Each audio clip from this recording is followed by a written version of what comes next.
Hola, buenos días a todos, bienvenidos en Economía Debate. Hoy tengo el placer de tener aquí conmigo Manuel Romera, que es el director del sector financiero y profesor del IE. Buenos días, Manuel, ¿cómo estás? Buenos días. Es un placer Igualmente estar aquí y hablar de lo que está pasando un poco en el mundo.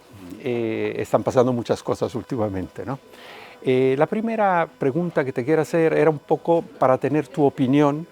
Es una opinión, pero que impacta mucho en la economía y la finanza, que es la opinión de cómo podría acabar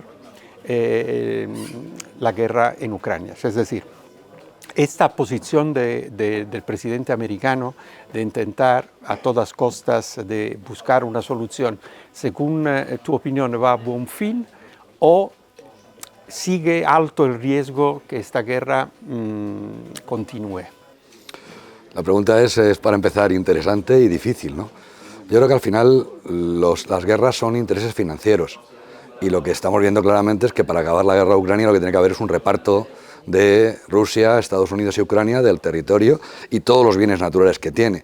Es decir, por dar datos que puedan valer tanto en maíz como en trigo, Ucrania es el principal productor del mundo junto con Rusia. Es el granero del mundo, ¿no? Por lo cual es el granero del mundo, por lo cual al final yo creo que para que haya un final de la guerra lo que tiene que haber es un reparto equilibrado de lo que significan los recursos y bienes, si es que queremos que Putin entre en razón, porque Putin lo que persigue es un fin económico, por supuesto con un medio horroroso, que es algo que no deseamos nadie, que es una guerra, con todo lo que implica un sistema financiero ruso que también está dando mucho que hablar, ¿no? Porque parecía el sistema financiero ruso, poco menos que haciendo un bloqueo a SWIFT, era suficiente y nos dimos cuenta de que ni bloqueamos SWIFT, los bancos rusos no quebraron, Sberbank y Gazprombank siguen siendo los bancos del gas en el mundo, India y China no ponen ningún tipo de pegas a recibir commodities a un precio de la mitad, al revés, promociona la guerra. Entonces, claro, si yo fuera China, geoestratégicamente hablando, probablemente no querría que acabase la guerra, ¿no? Porque al final el que no acaba la guerra es un suministro de commodities a un precio mucho más atractivo. Y por otra parte un Rusia que verdaderamente lo que está intentando es gestionar una mayor riqueza, o sea, el políbulo ruso, que son Putin y los 10 personas que tiene a su alrededor, porque no es más. Los oligarcas. Sí, los oligarcas rusos que no solamente los vemos en los yates, ¿no? Que los vemos en un posicionamiento de commodities a nivel mundial, que además es el futuro. Si algo nos estamos dando cuenta, y yo creo que tú y yo lo tenemos claro, es que los recursos naturales son la base de cualquier volver a lo básico, ¿no? Absolutamente. Y vemos que América Latina, pues ya vemos que los chilenos ya no tienen predisposición a Estados Unidos o a Europa, sino tienen predisposición a Asia. Vemos que China controla el 60% de los recursos naturales del mundo, controlando África, controla el 90% de la gestión, exacto, y de todo lo que es América Latina. Lo estás viendo, los grandes oligarcas también de América Latina, los grandes ricos de América Latina, por decirlo de una manera cariñosa, ya no quieren hablar con su vecino Estados Unidos, lo que quiere hablar es con su vecino China, que crece, en el peor de los casos, y viendo lo que está diciendo el FMI, al 4,1% este año. Ten en cuenta que ese mismo FMI ha dicho que Estados Unidos va a pasar de crecer del 2 al 1,1. Claro, empezó mal el primer trimestre. Claro, el primer trimestre menos 0,3, ¿no? Con una recesión.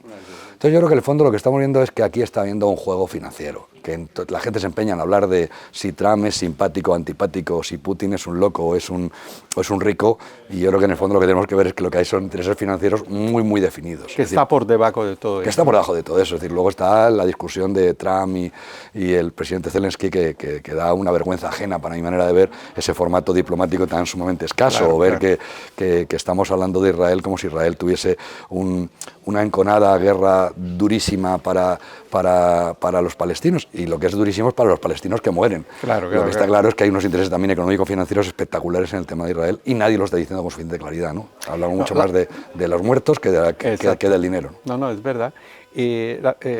También verdad que Estados Unidos, aunque se habían enterado que China podía ser un competidor, que inicialmente pensaban que era un mercado, y luego se dieron cuenta que todo el know-how que llevamos nosotros de Occidente ahí ha hecho que se ha convertido en la producción del mundo y además en la competición, el competidor más, entre comillas, fuerte, ¿no?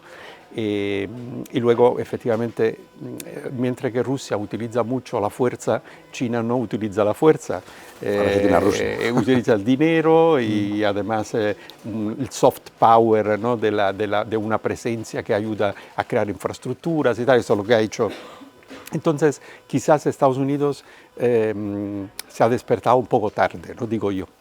Y por lo tanto, quizás, esto quiero también tu opinión, quizás Trump lo que está intentando de rehacer un poco, recrear una situación un poco más competitiva para Estados Unidos, pero claro, con todos los problemas que esto conlleva, ¿no? Todo el tema de los aranceles, por ejemplo, de cualquier manera, aunque no se ve todavía en la economía americana, aparte de estos 0,13 del primer trimestre, pero la inflación no ha subido porque todavía no ha llegado los productos a subir, porque él ha hecho adelante atrás, quindi ha subido, luego ha bajado. Decimos que hoy la situación en Estados Unidos, la desconfianza ha aumentado. ¿Por qué? Porque está incertidumbre. Pero en realidad esto está creando problemas primero a Estados Unidos y luego también a los otros países, a las empresas, porque claro, ya no saben cómo. Entonces, ¿cómo ves tú esta postura que luego uno puede compartir o no en términos de modales? ¿No? En formas. De formas, pero en términos concretos, ¿cómo lo ves tú? Al final, porque, perdona, añado una cosa, que en el momento en el cual tú dices que, no sé, yo te pongo el 40% de aranceles, tú la primera cosa que haces es empiezas a pensar cómo hago para pagarlo. Pero en el momento en el cual tú piensas cómo pagarlo, no de tener cero, al final él ahí ha ganado. Algo ha ganado. Entonces, ¿cómo lo ves tú esto? Yo creo que sinceramente, pero claro, es una opinión mía sin saber si detrás de las formas de Trump hay un loco o hay un rico. Yo creo, intuyo, pero eso no lo sé, que detrás de Trump hay un rico, no un loco. Aunque todos queramos pensar que es una especie de loco César Romano. Yo no lo creo. Yo creo que es un hombre financieramente con unas capacidades espectaculares porque su trayectoria ha sido espeluznantemente buena. De cada 10 operaciones ya en el año 90 tenía 8 en ganancias, con lo cual, vamos, este no es un loco, es un rico que te podrá gustar más o menos en formas, como dices tú. Claro. Seguramente a nadie, o a casi nadie, acompaña mucho las formas de Trump, a no ser que seas muy disruptivo, ¿no? Lo que sí que está claro es que yo creo que detrás de Trump, como él es un rico, yo creo que hay un gran farol. Es decir, el ir para adelante en los aranceles y luego retrasar y retardar, él le llama negociación y yo creo que es un farol espectacular, pues no puedes poner puertas al campo. Es decir, China le vende casi 4 veces más a Estados Unidos de lo que Estados Unidos le vende a China.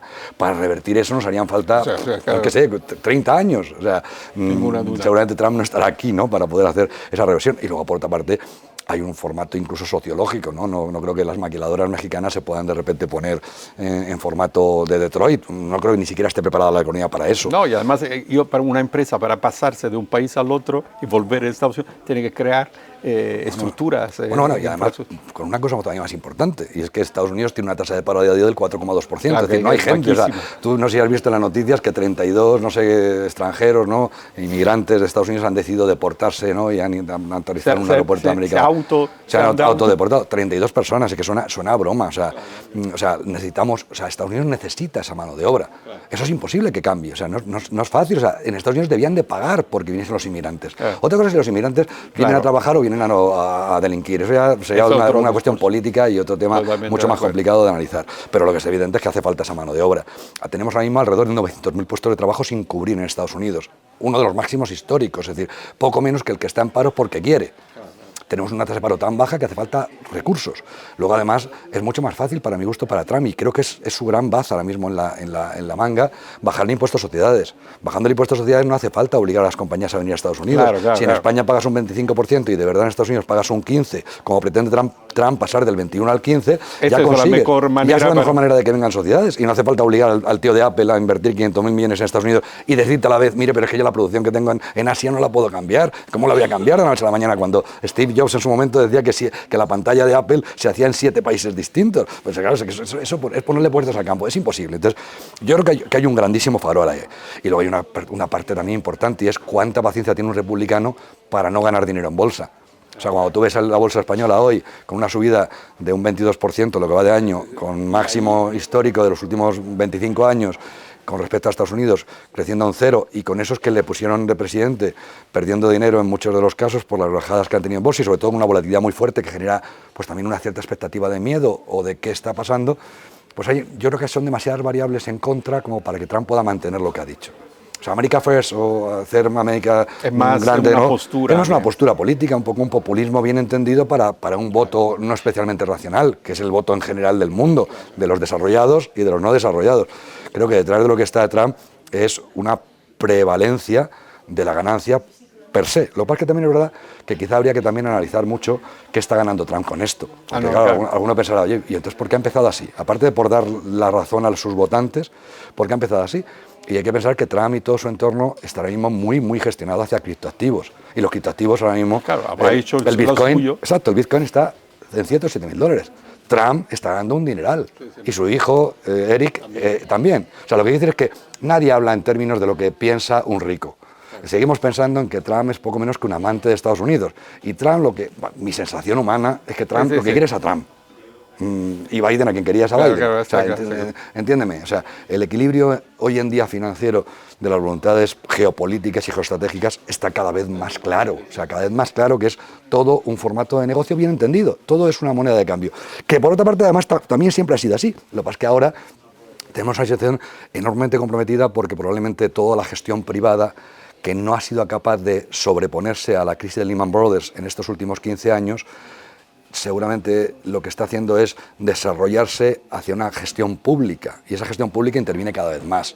Es decir, todo lo que hemos desapalancado privadamente en las compañías reales, lo hemos apalancado por mucho en gestión y deuda pública. Entonces, quizá eso es lo que nos tenemos que plantear. Hoy en día, el mayor comprador de las grandes... Tú ves el IBEX 35 ahora mismo, y bastante más de la mitad del IBEX 35, sus presupuestos son presupuestos del Estado.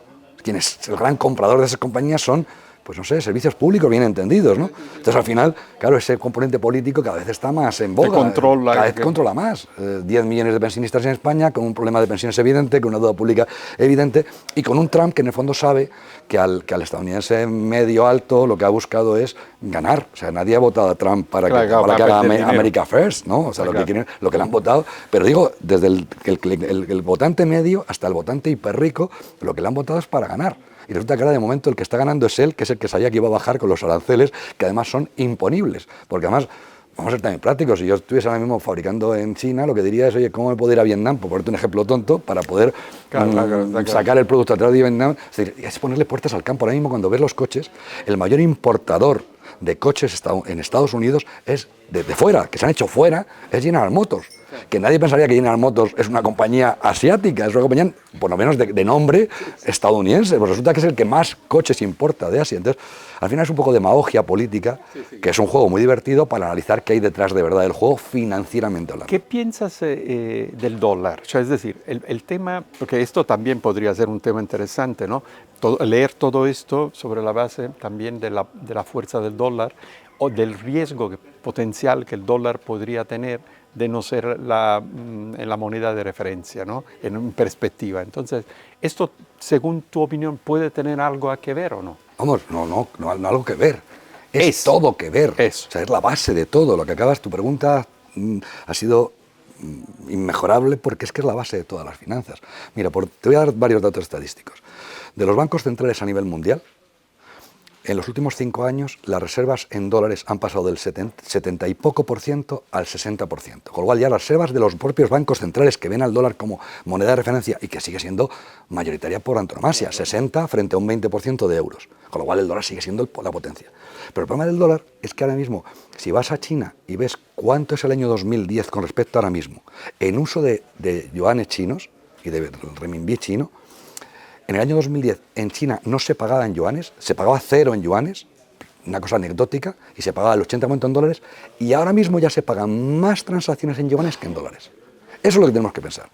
Que el chino medio, antes el único fin de su vida era tener dólares. Un poco como América Latina, ¿no? Claro, el rico de América Latina que dice, mira, sí, pero en dólares, sí, no. En dólares en JP Morgan en Nueva York, que eso es a lo máximo social que puedo llegar y me da una cierta estabilidad de moneda. Ahora no, ahora el chino empieza ya a cuestionarse, a decir, oye, yo quiero tener el Rockefeller Center en Nueva York para ir un fin de semana de puente a visitar y tener una cierta identidad en el Empire State, o lo que quiero es tener en Shanghai un componente de producción y de creación de riqueza. Piensa algo muy sencillo, y es que cogiendo matemáticamente facilidad en PIB, en Producto Interior Bruto, China ya ahora mismo está a 17, Europa 18 y Estados Unidos a 27. Es decir, que ya está, China y Europa en están Europa igualados ya y China ya empieza a tener a tiro Estados Unidos como Producto Interior Bruto, como riqueza. ¿Perdón? Para que todo el mundo lo entienda, es decir, como riqueza. Sí, porque crece al 4, al 5% Claro, año. es que estando fatal, el año pasado crecía al 5. Sí. Estados Unidos, estando fenomenal, crece al 2 o al 3. Claro. Estando Entonces, fenomenal. Ahora decrece al menos 0,3. Entonces, claro, el tema es que, claro, Asia y la ruta de la seda es indudable que va a ser una parte de nuestro futuro. No sé qué parte del futuro va a ser. Y que además tiene 1.300 millones de habitantes en China y 1.300 millones en India, que son consumidores. Y esos consumidores también están en juego. Entonces, ten en cuenta que en Estados Unidos la renta per cápita es mucho más alta, pero también eso es lo que puede provocar seguramente posicionamientos de consumo mucho más complicados. Es decir, métele el miedo a un estadounidense y dejará de consumir. Y ya si la inflación además se va de las manos, digo, de ese Estados Unidos rural, que no es una cosa anecdótica. Que es lo que lo votó. Que es el que votó. Pero que no te hablo como una anecdótica de España. En España, si me hablas de un pueblo de Toledo, pues seguramente vivirán pues 3 y el alcalde. Está claro. En Estados Unidos no es así. En Estados Unidos la población más importante está en el régimen rural.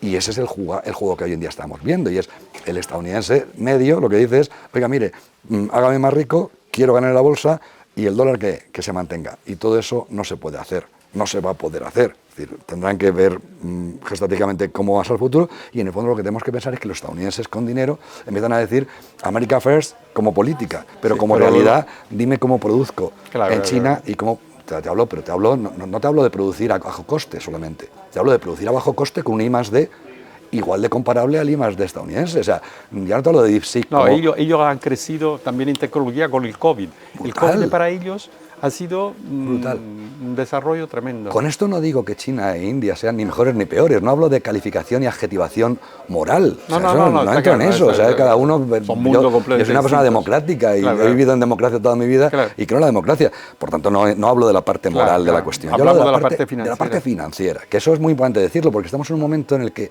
yo, que sabes que doy muchas conferencias en el mundo entero, tengo muchos problemas cuando intento identificar ideas financieras si aparece la moral. Cosa que hace muy poco tiempo no me pasaba, o no me pasaba igualmente. Porque al final la gente confunde America First con América peor. No, o sea, no es eso, es cómo llevamos a práctica la productividad china con la productividad estadounidense, cómo llevamos a práctica la moneda china con la moneda estadounidense, exacto, y cómo llevamos a práctica un China que no tiene inflación bajando los tipos de interés ayer, y cómo Estados Unidos no es capaz de bajar los tipos de interés porque no sabe si la inflación va a estar controlada o no, y esa inflación, hablamos de una inflación con paro.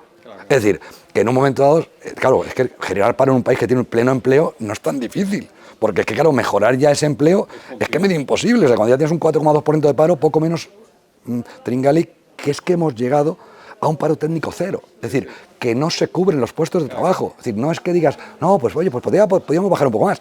Si es que Estados Unidos ha llegado a bajar un poco más, simplemente con componentes de crecimiento brutal. O sea, porque ya no puedes bajar más. O sea, ya lo que tienes es un problema de empleo. Quizá el problema que tiene Estados Unidos es que tiene menos manufacturas y mucho más servicios. Claro, está claro. Entonces, prácticamente se le han ido todas las industrias. Pero que eso ni siquiera es malo. O sea, España, que se la veía como el patito feo, ahora va a crecer al 2,7% y Alemania, que se veía como el gran industrial con máquinas, está creciendo al 0%. Con lo cual, aquí esto de hablar de que es mejor tener producto o tener servicio, esto es como el ministro aquel que dijo que tener turismo era poco menos que de bajo valor añadido. Mira, usted no sé lo que quiere decir con eso. Mira el resultado. Mira el resultado. Y, claro. mira lo que significa 6 cadenas hoteleras entre las 30 principales del mundo. Claro. Ver un país que pensábamos que para el 2040 íbamos a tener 110 millones de turistas y eso va a ser ya para el 2030. Claro. Que estamos en el segundo lugar del mundo después de Francia con 94 o 95 millones de turistas, Francia con 98, pero es que Francia ha incrementado 2 millones de turistas y nosotros hemos incrementado 10 millones el último año. Brutal, es brutal. Entonces, eso genera dinero por todos los sitios. Márgenes brutales, empleo por... Inducto, todo. Claro, empleo fortísimo. Entonces, lo que quiero decir es que tampoco hay verdades absolutas, ¿no? Es que yo quiero el I+D de la construcción de vehículos.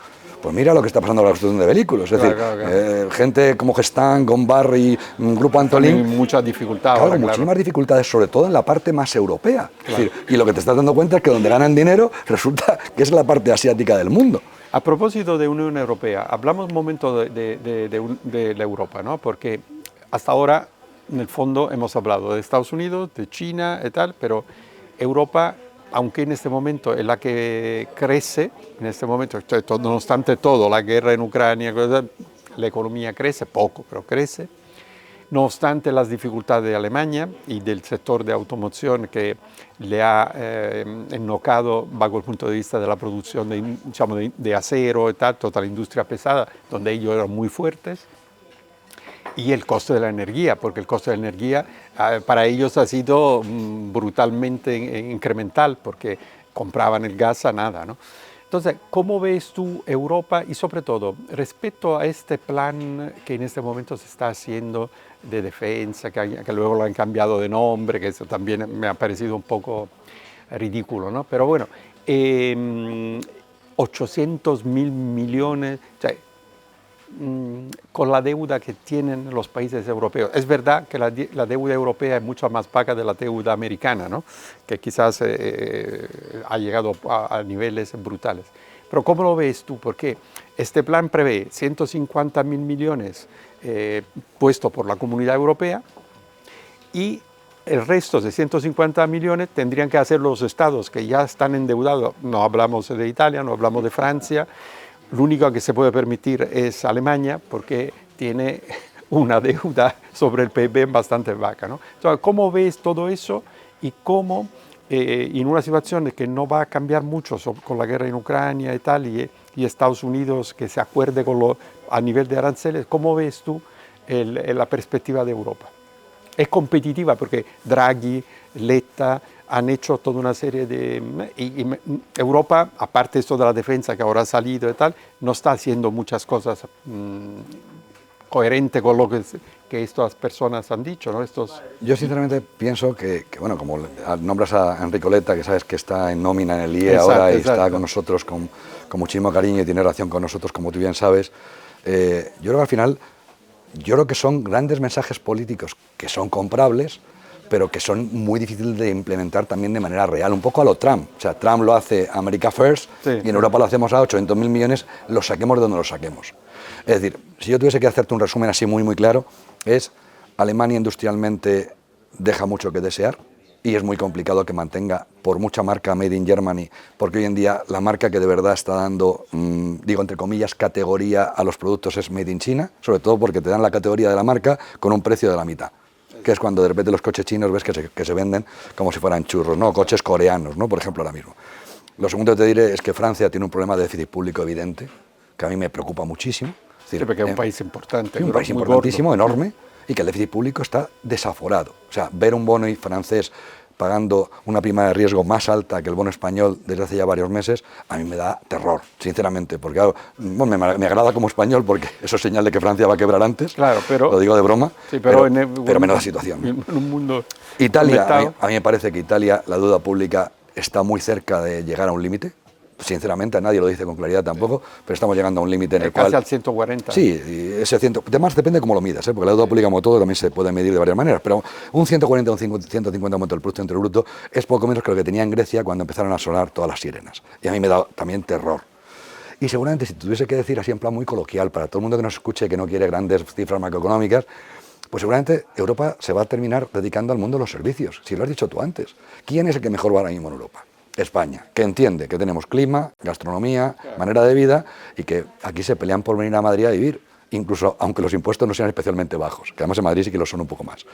Es la realidad, o sea, Europa, ya no podemos hablar de esa Europa industrial, de esa revolución industrial inglesa, alemana, ¿no? En diferentes fases. Inglaterra ya perdió todo eso, pues esto, algo parecido, yo creo que lo que tenemos que pensar, no de manera total, por favor, o sea, nadie no, claro. O sea, no creo que nadie piense que estoy hablando de una globalidad, pero sí que verdaderamente Alemania industrialmente tiene que redirigirse.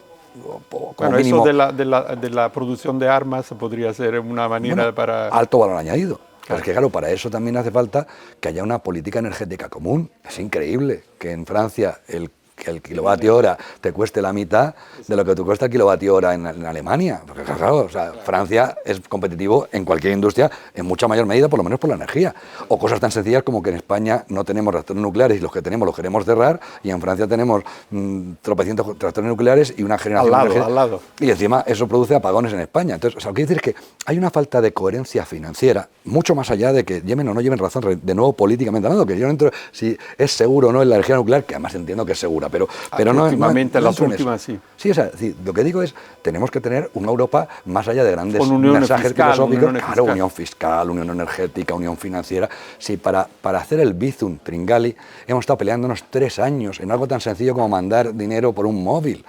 Y ha sido lo único que se han puesto de acuerdo, que seguimos sin tener un fondo de garantía de depósitos europeo, que seguimos sin tener una regulación uniforme en bancos grandes y en bancos pequeños, que seguimos teniendo en Frankfurt y en Bruselas diferentes posicionamientos de MUS y MUR para liquidar bancos o para supervisarlos. O sea, que seguimos teniendo hasta a nivel bancario un guirigay, que seguimos teniendo Francia con reactores nucleares, poca consolidación, que seguimos teniendo una política incluso de productividad distinta, es decir, que no tenemos una unión, sino que lo que tenemos es un reparto, que fiscalmente sigue habiendo unas diferencias fiscales, lo que te iba a decir, o sea, en una Irlanda... Y la competitividad entre las empresas es tremenda. Es bestial, entonces claro, ¿cómo no va a haber competitividad fiscal si además lo que pensamos es que lo que vamos a hacer es apretar más? Cuanto más aprietes, más gente se va a ir.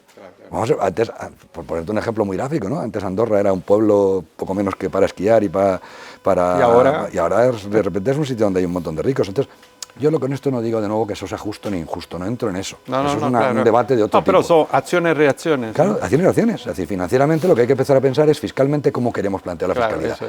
¿Cómo podemos hacer una redistribución de la riqueza coherente sin que la gente desaparezca cuando sea rica?